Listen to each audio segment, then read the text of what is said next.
우리 다 같이 하나님 주시는 말씀 같이 살펴봅니다. 이사야서 11장 6절부터 8절까지의 말씀 읽으시면서 이런 세상을 한번 같이 꿈꿔보기를 소망합니다. 같이 한번 천천히 읽습니다. 시작.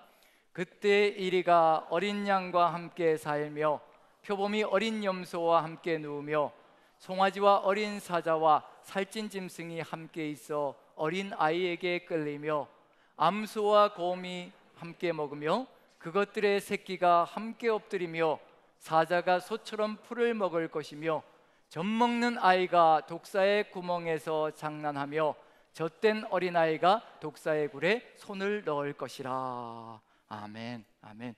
기대가 되시지 않나요? 이런 세상, 우리 여기 이리 같은 존재도 있고 또 어린 양 같은 존재도 있고 또 여기 표범 같은 존재도 있고 또 어린 염소 같은 존재도 있고요, 또 여기 사자 같은 존재도 있고 또 송아지 같은 존재도 있는 줄 압니다.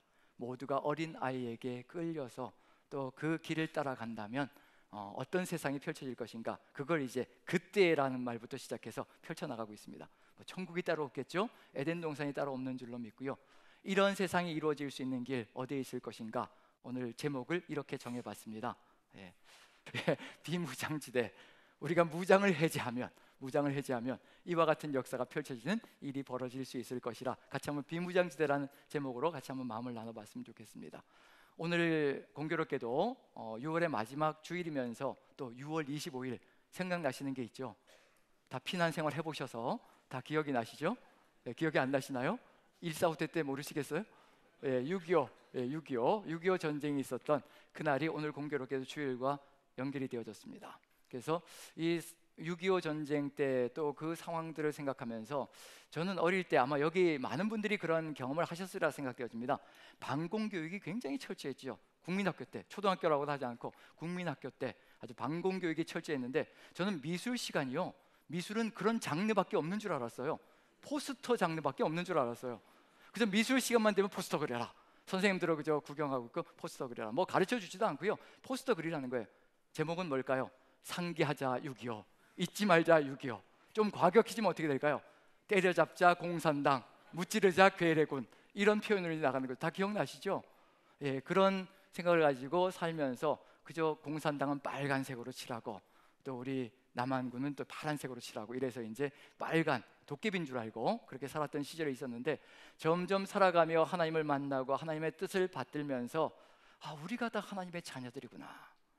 어떤 상황 속에 처해 있든지 간에 먼저 주님을 믿는 우리는 지금 먼저 하나님의 자녀가 되었고, 아직 믿지 않는 모든 사람들도 하나님께서 또 구원하시기를 간절히 소망하시는 하나님의 자녀들이구나.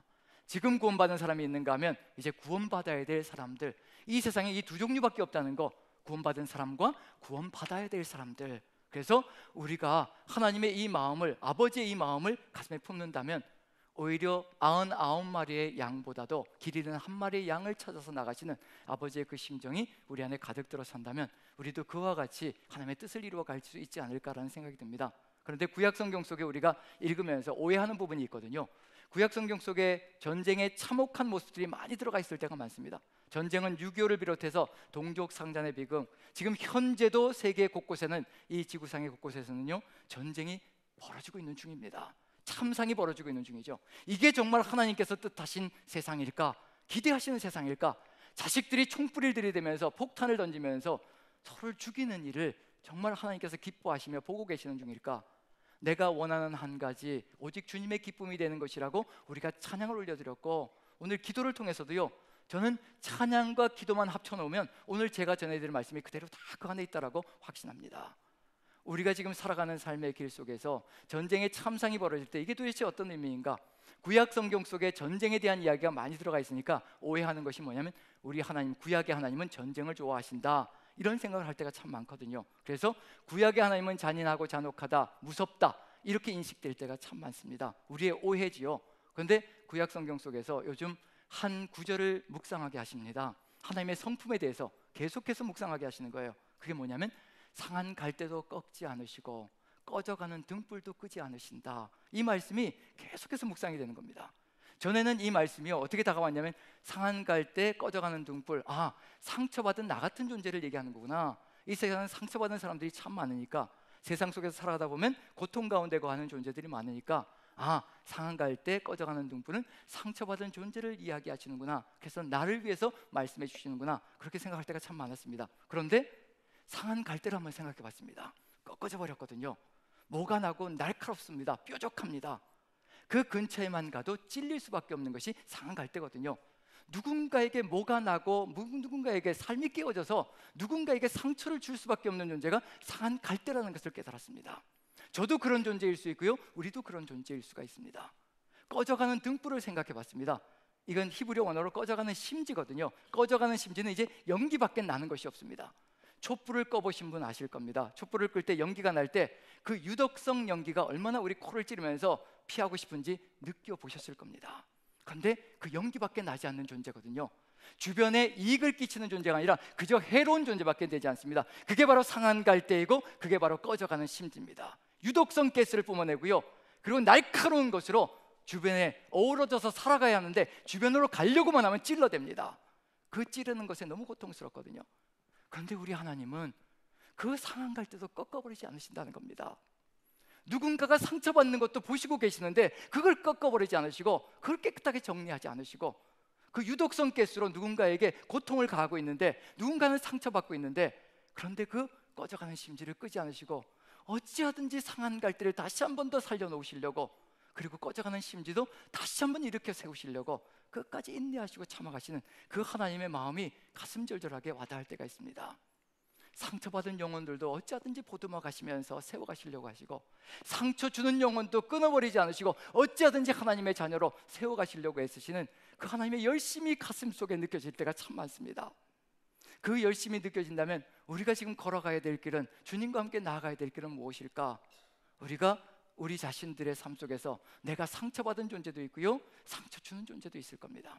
때로는 상처 주는 것조차 느끼지 못하고 상처를 주는 경우들도 있습니다.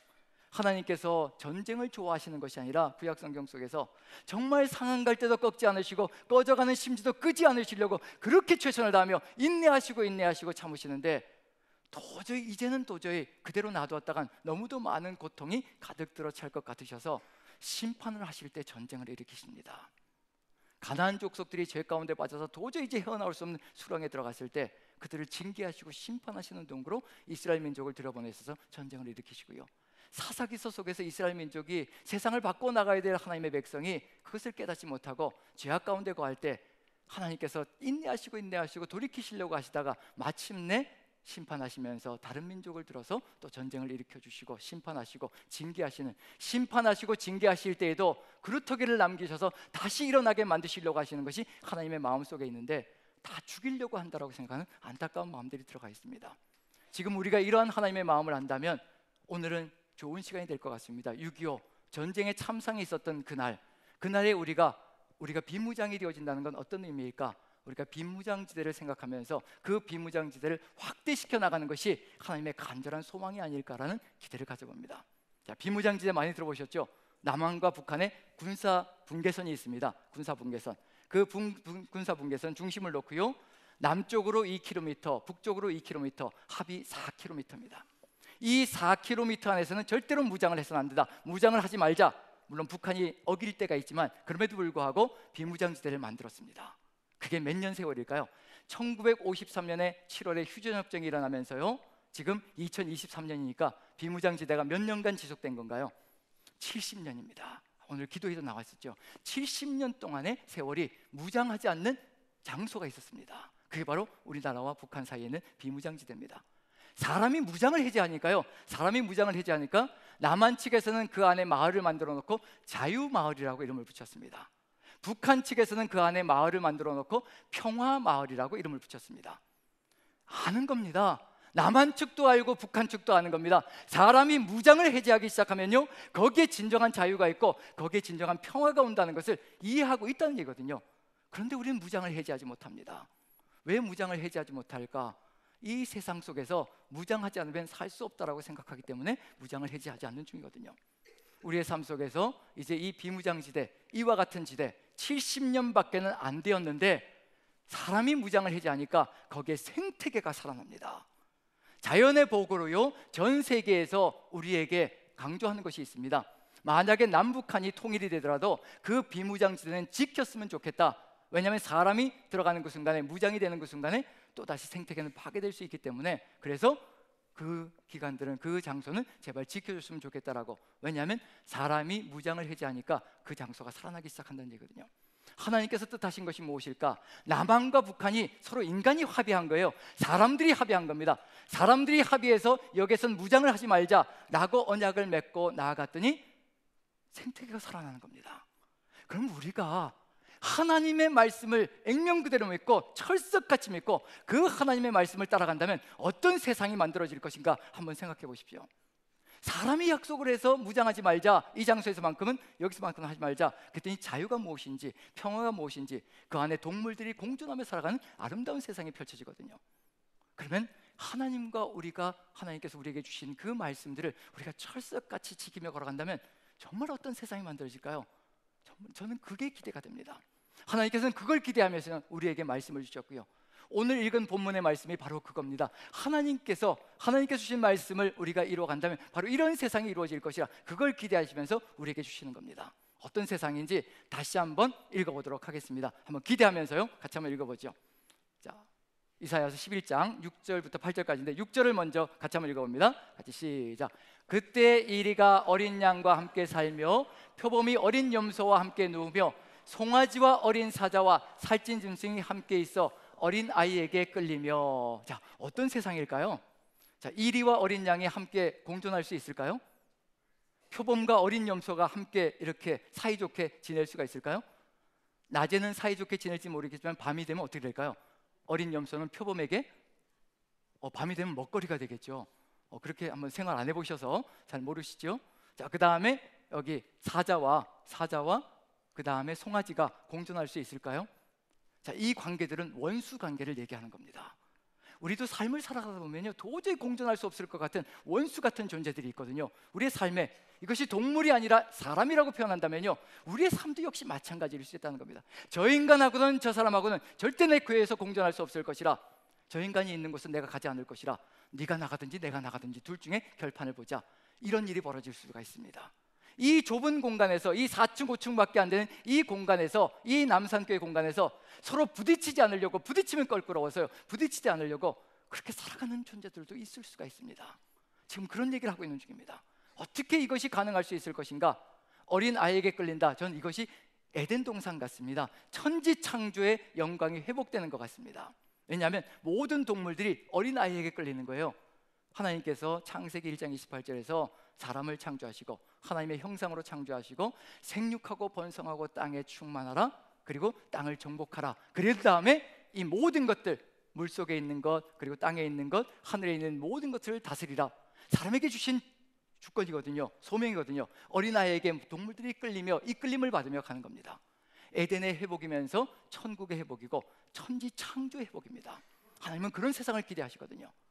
그리고 8절 보시면 이런 저주도 사라지는 것, 또 뱀 때문에 저주가 들어왔다면요, 이런 저주가 사라지는 세상. 8절 같이 한번 읽어보죠. 시작.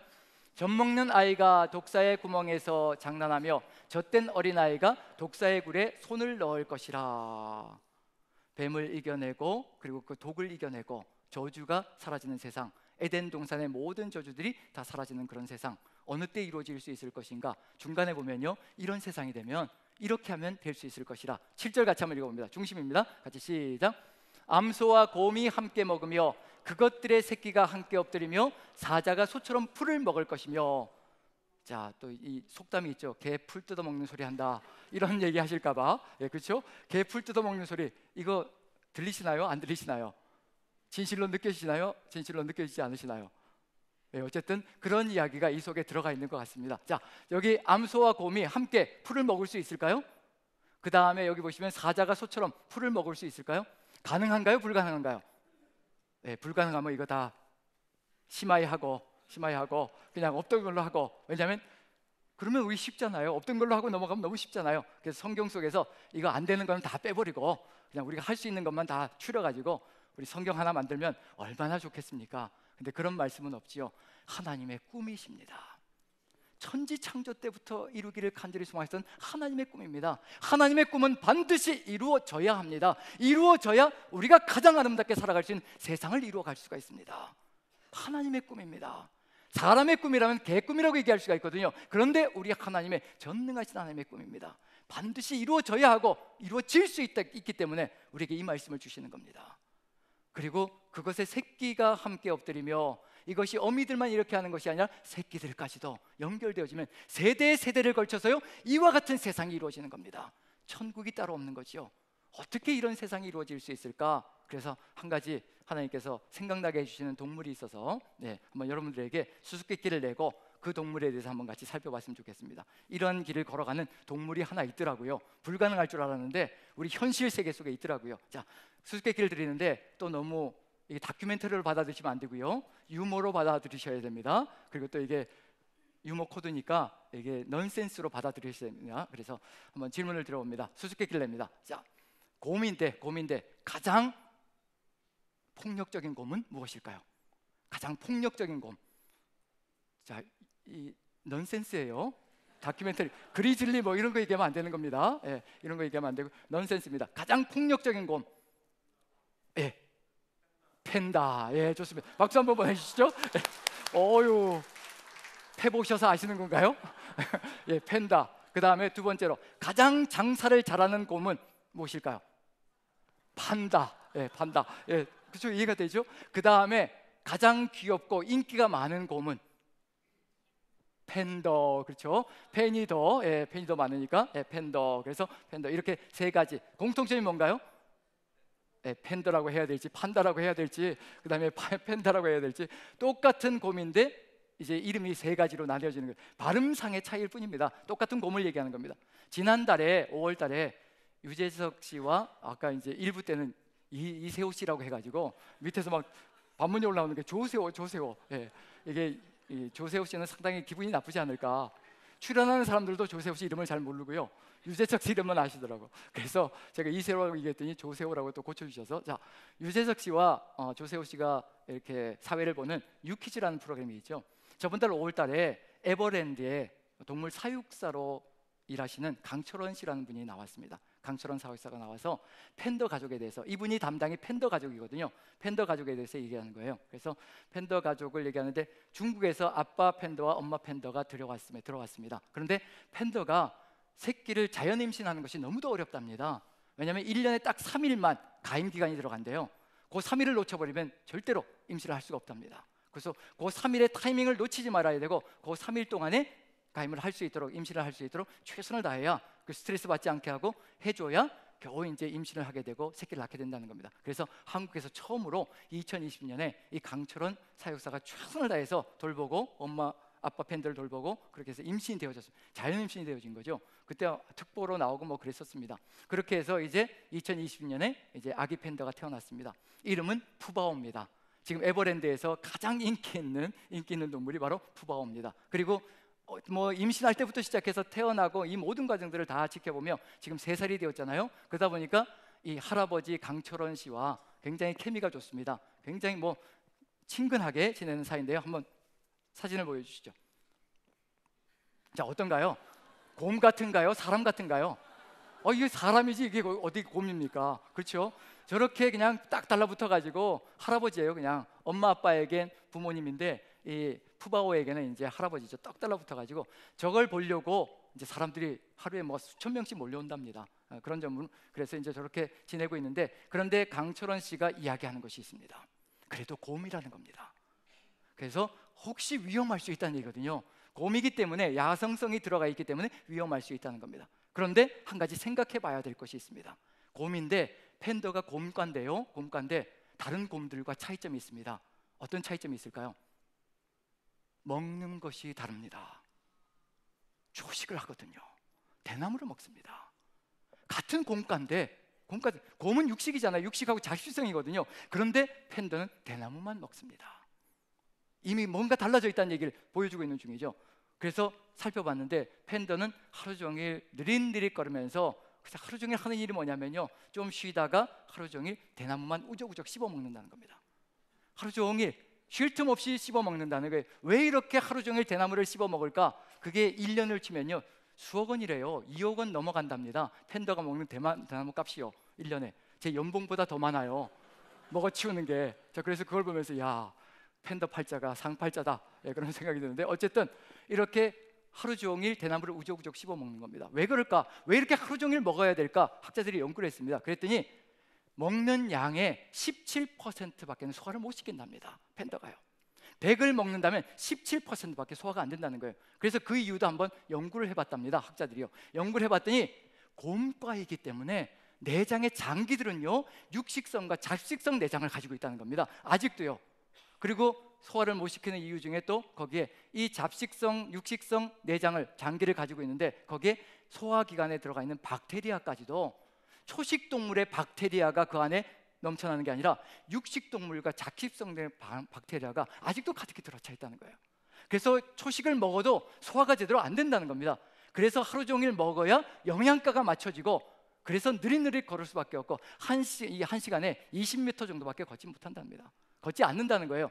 더 많이 뛰고 달렸다가는 에너지 소비가 많기 때문에 견뎌낼 수가 없다는 겁니다.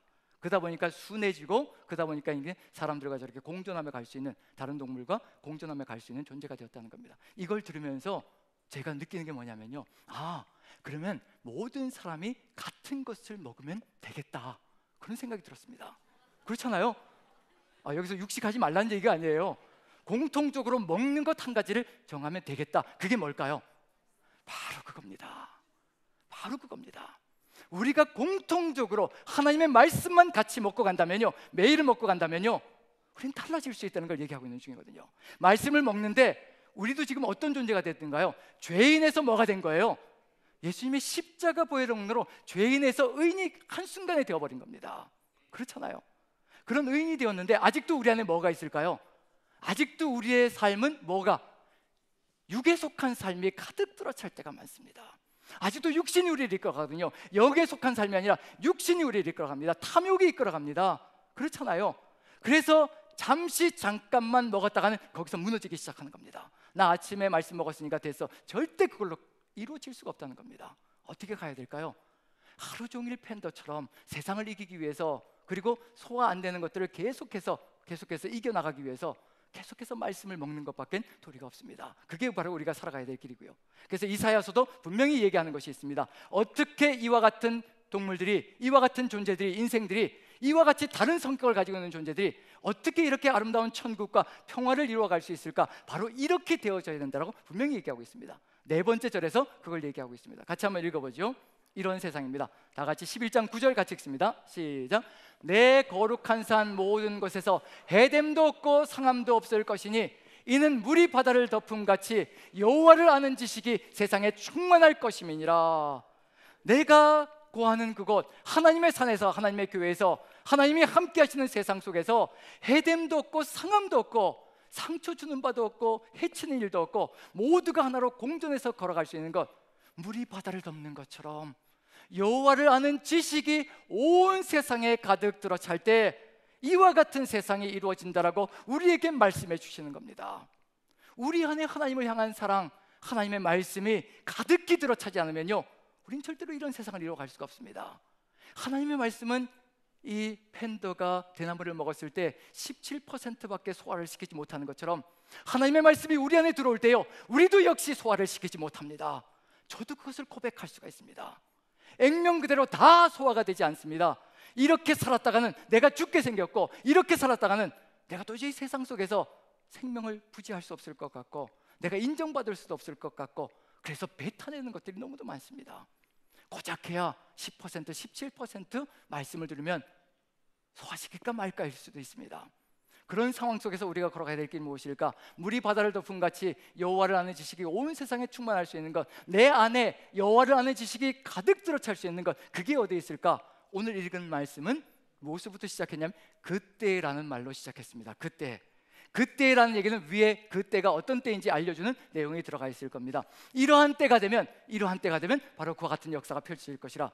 그럼 지금 우리는 그때를 살고 있는지 아닌지 비교를 해볼 수 있을 것 같습니다. 그때를 살고 있는데 우리는 왜 이러고 있는지 그것까지도 한번 살펴볼 수 있지 않을까라는 기대를 가져봅니다. 그래서 11장 1절부터 3절까지 한번 읽어봅니다. 이런 세상을 이런 때가 오면 이루어질 것이라고 이야기하고 있습니다. 자, 1절 같이 한번 읽어보죠. 1절 시작. 이새의 줄기에서 한 싹이 나며 그 뿌리에서 한 가지가 나서 결실할 것이요, 메시아가 탄생한다는 겁니다. 바로 다윗의 가지에, 다윗의 줄기에서, 다윗의 뿌리에서 바로 이와 같은 메시아가 온다는 것을 얘기하고 있습니다. 누구이신지 짐작이 가시죠? 이새의 줄기에서 또 그 뿌리에서 한 가지가 나고 한 싹이 난다. 이제 누군지 이해가 되고요. 바로 이런 분이십니다. 그분은 바로 이런 분입니다. 2절 같이 한번 읽어보죠. 같이 시작. 그의 위에 여호와의 영, 곧 지혜와 총명의 영이요, 모략과 재능의 영이요, 지식과 여호와를 경외하는 영이 강림하시려니 그분에게 이와 같은 성령의 역사가 가득 들어찰 거라는 것. 오직 성령의 역사를 따라 살아가는 삶이 될 것이기 때문에 오직 성령이 이끌어 가시는 역사밖에는 없는 삶이 될 것이라는 것. 자, 누구이실까요?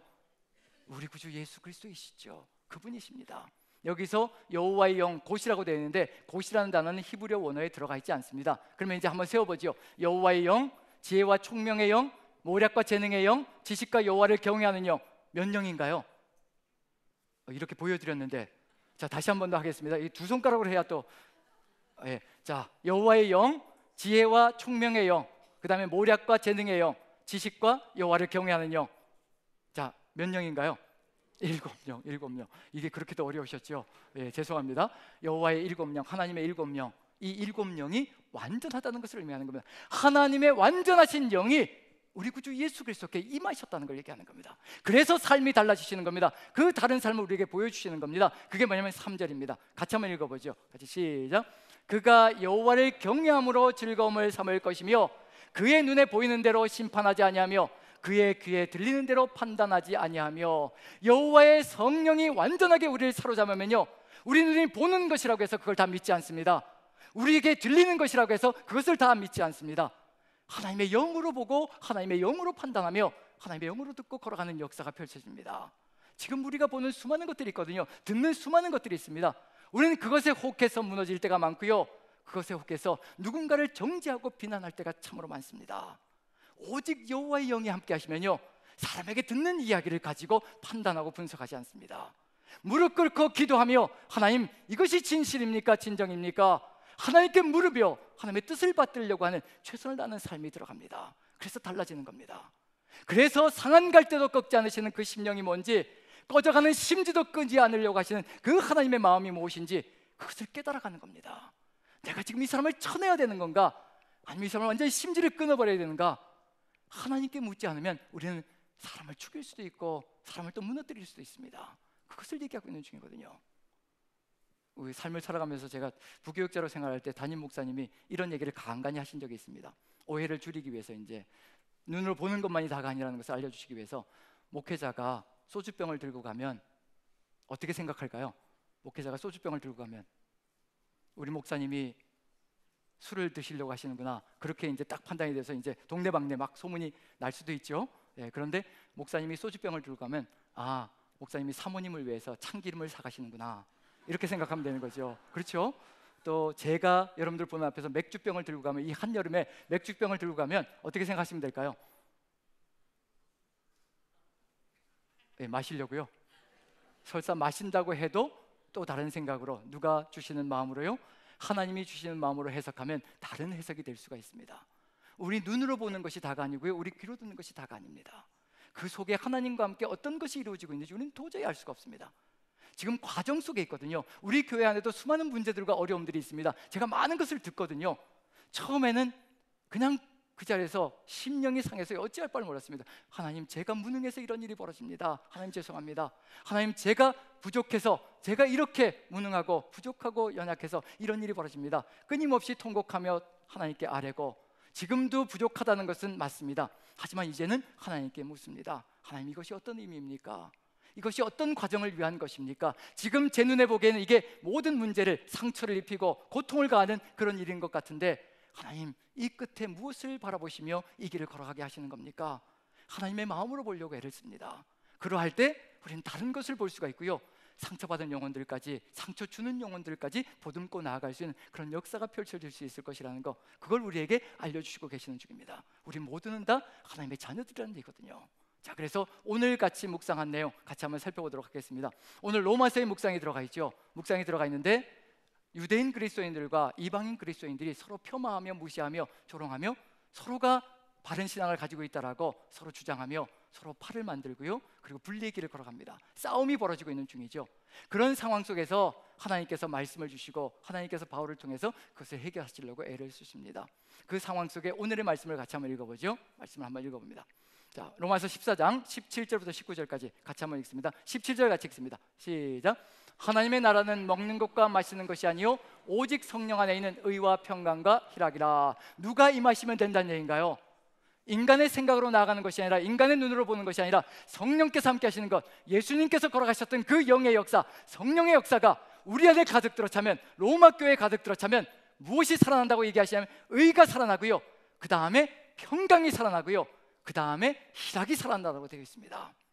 우리가 하나님 나라는 먹는 것과 마시는 것, 육적인 것에 있는 것이 아니라 바로 성령의 역사를 따라 나갈 때 바로 다른 길을 걸어갈 수 있다는 것, 다른 삶을 걸어갈 수 있다는 것. 의라는 것이 무엇일까요? 내가 십자가의 보혈용로로 용서받았다는 것을 고백하는 겁니다.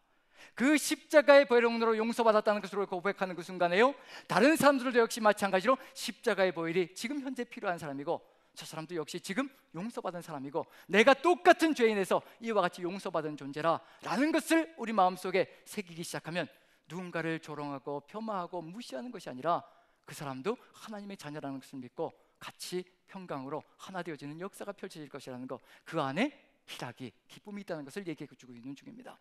우리가 그 길을 걸어가는 것, 그 삶을 걸어갈 때 다른 세상이 펼쳐지고요, 그와 같은 의와 평강과 희락이 우리 안에서 회복되어질 때 그제서야 18절 보시면 이런 세상이 이루어집니다. 같이 한번 읽어보죠. 시작. 이로써 그리스도를 섬기는 자는 하나님을 기쁘시게 하며 사람에게도 칭찬을 받느니라. 하나님을 기쁘시게 하는 것, 우리가 오늘 찬양을 드렸지요. 내가 원하는 한 가지, 누구의 기쁨이 되는 것이고요? 내가 원하는 한 가지, 주님의 기쁨이 되는 것, 우리가 찬양을 올려드렸습니다. 우리는 그게 저절로 이루어지는 줄 알고 있습니다. 그저 주님이 하시면 다 되는 것으로 생각하는 줄로 있습니다.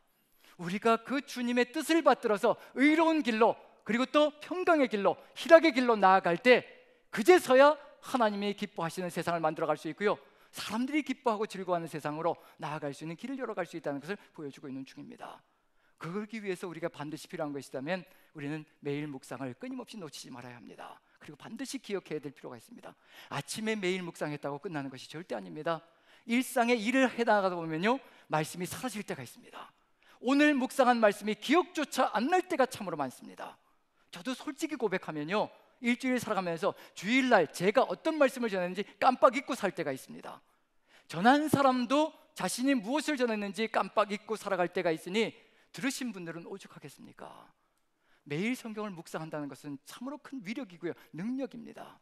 그 매일 성경에 매일매일에 주시는 그 말씀들을 통해서 우리가 삶을 살아가고, 그리고 그걸 잊지 않으려고 매일매일, 그리고 한순간도 잊지 않으려고 이 푸바오라는 이 팬더가 끊임없이 하루 종일 대나무를 씹어먹는 것처럼 우리도 역시 마찬가지로 매일의 삶 속에서 하루 종일 씹어먹지 않으면요, 언제 어느 때 세상 속에 무너질지 모르는 것이 바로 우리 인생이라는 것을 보여주고 있는 중입니다.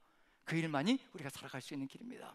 그래서 하나님께서 말씀하시고 명령하시기를 여호와의 율법을 주야로 묵상하라라고 말씀하시고 계십니다. 주야는 낮이나 밤이나를 얘기하고 있는 중입니다. 낮이나 밤이나 오직 여호와의 율법을 주야로 묵상하라. 그리하여야 세상을 이길 수 있고 세상과는 다른 길을 걸어갈 수 있는 것이라. 한순간도 하나님의 마음이 잊혀지지 않는 세상, 삶, 그것이 이루어질 때 우리는 다른 세상을 만들어갈 수 있고요, 다른 교회를 만들어갈 수가 있습니다. 정말 우리가 무장을 해제할 수 있으며 하나님의 뜻을 이루어가는 역사를 이루어가며, 마침내는 19절 이와 같은 세상 같이 한번 읽어보죠. 시작. 그러므로 우리가 화평의 일과 서로 덕을 세우는 일을 힘쓰나니. 화평과 덕을 세우는 일, 해를 끼치는 일이 아니라 화평과 덕을 세우는 일에 집중하며 하나님 나라를 바라보고 나가는 우리가 될 수 있을 것이라 확신되어집니다. 저와 여러분들, 이제 가야 될 길은 한 가지입니다.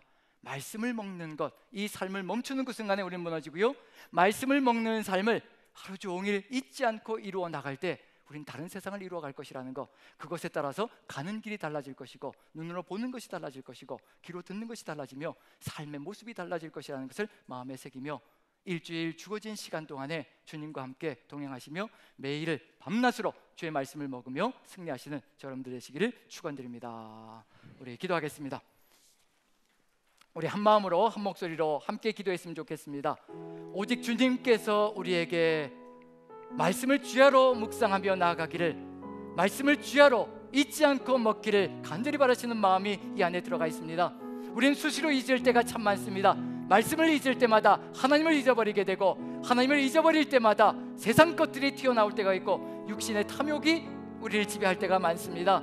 이 시간 우리 하나님께 간구하기를, 우리 하나님의 말씀을 매일을 통하여서 하루 종일 묵상하며 나아가는 삶이 되게 도와주옵소서.